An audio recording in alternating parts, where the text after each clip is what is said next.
அடடா, அழாதடி செல்லம். நம்ம சாயந்தரமா டாக்டர் கிட்ட போலாமா? அழாதடா.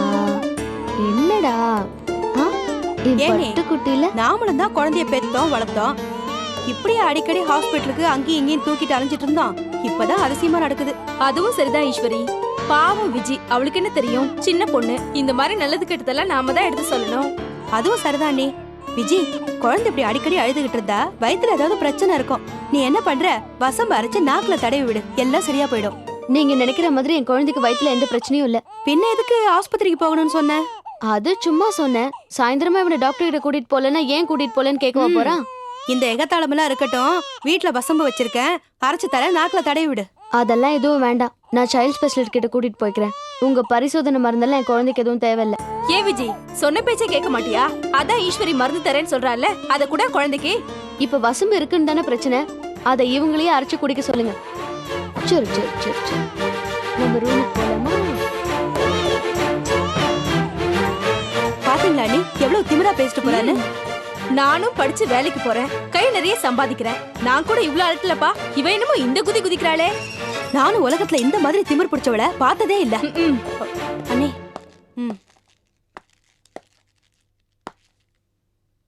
கோபி.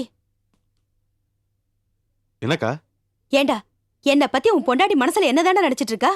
என்னக்கா, என்ன விஷயம்? வர வர அவ ஆட்ட தாங்க முடியலப்பா. என்ன விஷயம் சொல்லுக்கா. நாங்கெல்லாம் இந்த வீட்ல எதுக்கு தாண்டா இருக்கோம்? அக்கா, பொறுமையை சோதிக்க வேணா, என்ன விஷயம் சொல்லு. அடே எங்க அப்பா, உன் பொண்டாட்டி தான்ப்பா எங்க பொறுமையை சோதிக்கிறா. அது தெரியுமா உனக்கு? என்ன நீ விஷயம் சொன்னா தானே தெரியும். கோபி, நான் சொல்றேன்டா. உன் குழந்தை சும்மா நை நைன்னு அழுதுகிட்டே இருந்தா. வயித்துல ஏதாவது பிரச்சனையா இருக்கும், வசம்பு அரைச்சு கொடுன்னு சொன்னேன். ஏண்டா, உன் மகனுக்கு நான் இது கூட சொல்லக்கூடாதாடா? தாராளமா சொல்லலாம். ஆனா உன் பொண்டாட்டி நான் சொன்னேன்ற ஒரே காரணத்துக்காக வசம்பு அரைச்சு கொடுக்காமலே போயிட்டா. பாவம் குழந்தை நை நைன்னு அழுதுகிட்டே இருக்கான். ஏண்டா, சின்ன குழந்தை வாயை திறந்து எனக்கு வயித்து வலிக்குதுடா சொல்லும். அவ எங்களை அவமானப்படுத்துற சந்தோஷத்துல ஜாலியா உள்ள போயிட்டா. அவளை போய் நல்லா நறுக்குற 4 வார்த்தை கேளுடா.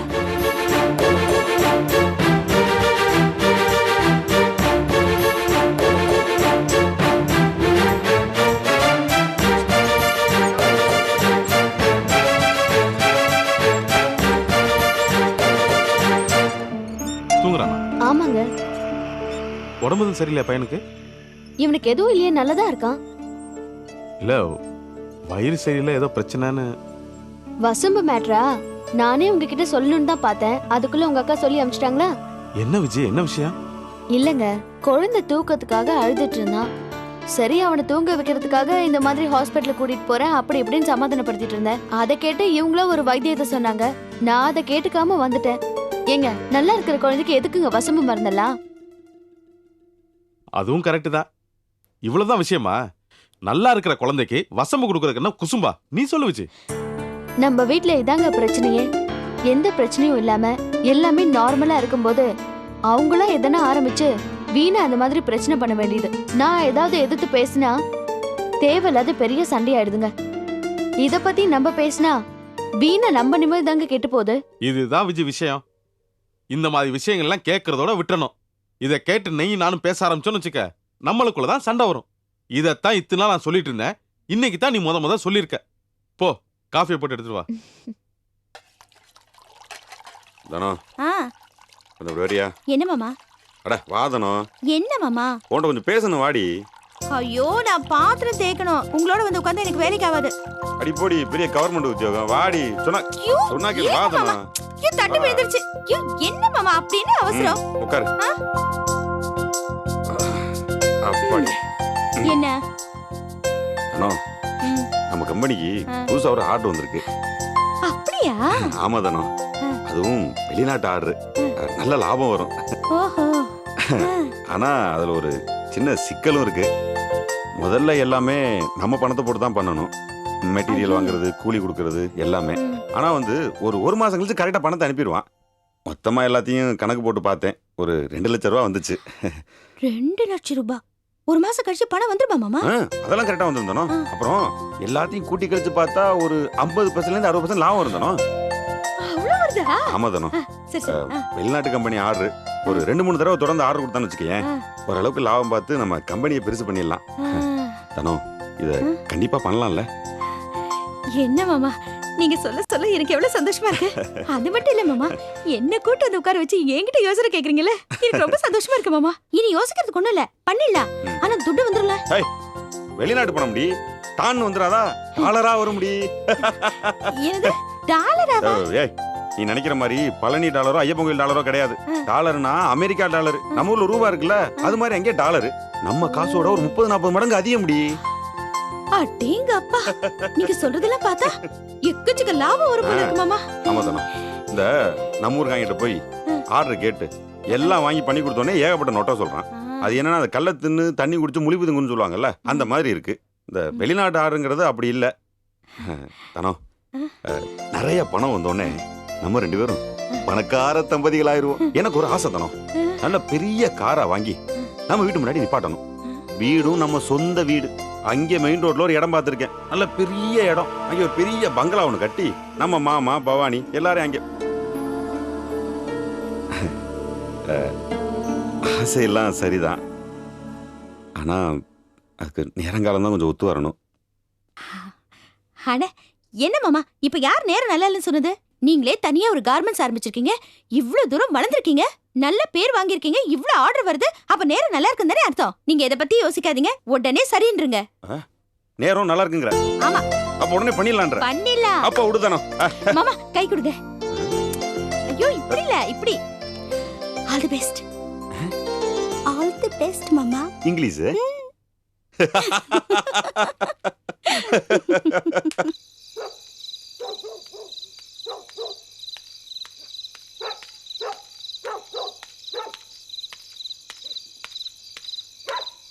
வாங்க சிதம்பரம். நீங்களையா? என்ன ஆளையே பார்க்க முடியல, சொந்த ஊரையும் மறந்துட்டீங்களா? அது எப்படி இங்கே தூரம் மறந்துட முடியுமா? பொண்ணுகளை பட்டணத்தில் கட்டி கொடுத்துருக்குறேன், இங்கே நான் ஊர் என்ன பண்ணுறது? ராமர் இருக்கிற ஊர் தான் அயோத்தின்னு சொல்லுவாங்க. என்ன இருந்தாலும் பொண்ணுங்களுக்கு கட்டி கொடுத்த ஊர் சொந்த ஊர் மாதிரி ஆயிடுமா? என்ன சிதம்பரம் சிரிக்கிறீங்க? அது இல்லைங்க, பிள்ளைங்கெல்லாம் கட்டி கொடுத்து அவங்க குடும்பத்தோடு அங்கே இருக்கும்போது அதுதான் நமக்கு இடம், வேற எது போக்கிடம். வாஸ்தவம் தான். பிள்ளைங்களாம் நல்லா இருக்காங்களா? எல்லாம் நல்லா இருக்காங்க. நேரமாச்சு போகிறேன், அப்புறம் ரொம்ப வாங்க. நல்லது, அப்புறம் பார்ப்போம்.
அப்பா என்னப்பா இது, இதெல்லாம் ஏன்பா நீங்க செஞ்சுட்டு இருக்கீங்க, நாங்க செய்ய மாட்டோமா? ஏமா நான் செய்யக்கூடாதா? எல்லாம் நம்ம வீட்டு வேலை தானே.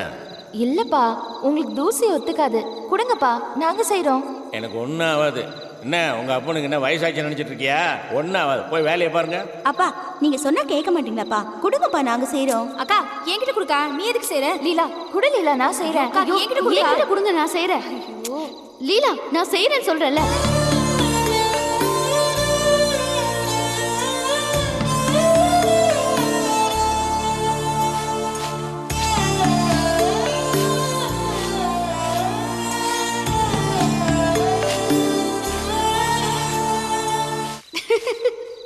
அக்கா அப்பாவை பார்க்க கார்பரேஷன்ல வேலை செய்யற ஆள் மாதிரி இல்ல. ஏய் பவானி, அப்பாவை அப்படிலாம் சொல்லக்கூடாது.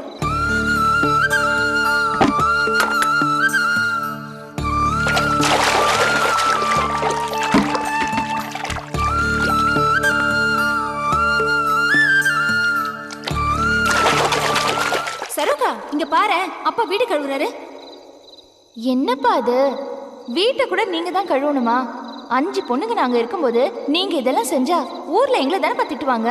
ஒன்றும் திட்ட மாட்டாங்க. இந்த ஊருக்கே தெரியும் சிதம்பரம் பொண்ணுங்களை கஷ்டப்பட விட மாட்டாருன்னு. என்ன பண்ணீங்க? இன்னும் எத்தனை நாளைக்கு தான் எங்களை கட்டி காப்பாத்துவீங்க? இந்த உடம்புல தெம்பு இருக்கிற வரைக்கும். அதுக்கு தானப்பா சொல்றோம். எங்க 5 பேருக்கு உங்களை விட்டா வேற யார் இருக்காங்க? நீங்க நல்லா இருந்தா தானே நாங்க நல்லா இருக்க முடியும். கொடுங்கப்பா, நீங்க போய் உட்காருங்க. போங்க போங்கப்பா.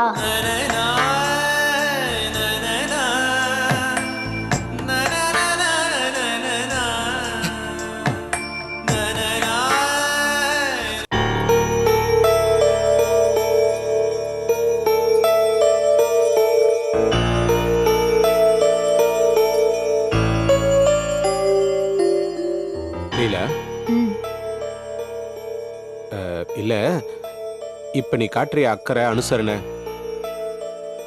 இதெல்லாம் உனக்கா தோணி வரல? என்ன சொல்றீங்க நீங்க? எனக்கு தோணாம நான் எப்படிங்க இதெல்லாம் செய்ய முடியும்? அப்ப உனக்கா மனசுல தோணிதான் இந்த மாதிரிலாம் பண்ற, அப்படிதானே? அப்படிதான்.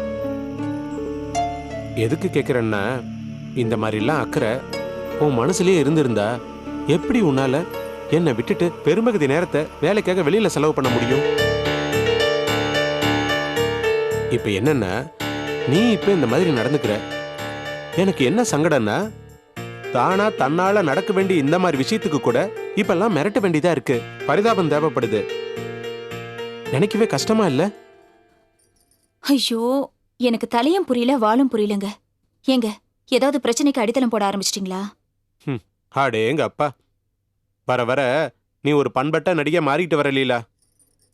சமயத்துல சீரியஸா மூஞ்ச வச்சுட்டு சண்டை போடுற, சில சமயம் அப்பாவி மாதிரி மூஞ்ச வச்சுட்டு கேள்வி மேல கேள்வி கேட்கிற, திடீர்னு மனம் திருந்திய மகாராணி மாதிரி வந்து சாரி கேட்கிற. இத பாருங்க, ஒரு விஷயத்துக்காக உங்க மேல அனாவசியமா சந்தேகப்பட்டு பேசிட்டோமேங்கிறதுக்காக அதை நினைச்சு வருத்தப்பட்டு தான் நான் உங்ககிட்ட சாரி கேட்டேன். அதுக்காக நீங்க எதையோ கற்பனை பண்ணிட்டேன்னு பேசாதீங்க. எதுக்கு இப்ப டென்ஷன் ஆகுற? பின்ன நான் சாரி கேட்டது கூட நீங்க சரியான விதத்துல புரிஞ்சுக்கலனா எப்படிங்க? நான் போய் தூங்குறேன், பேசாம படுங்க.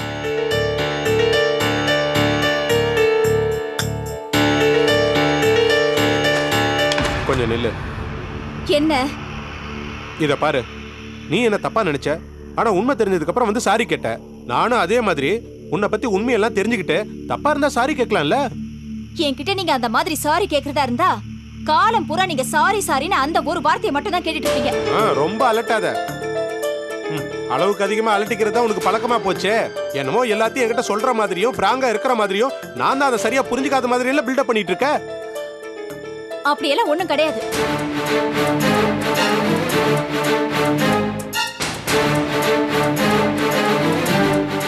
என்ன அமைதி ஆயிட்டீங்க?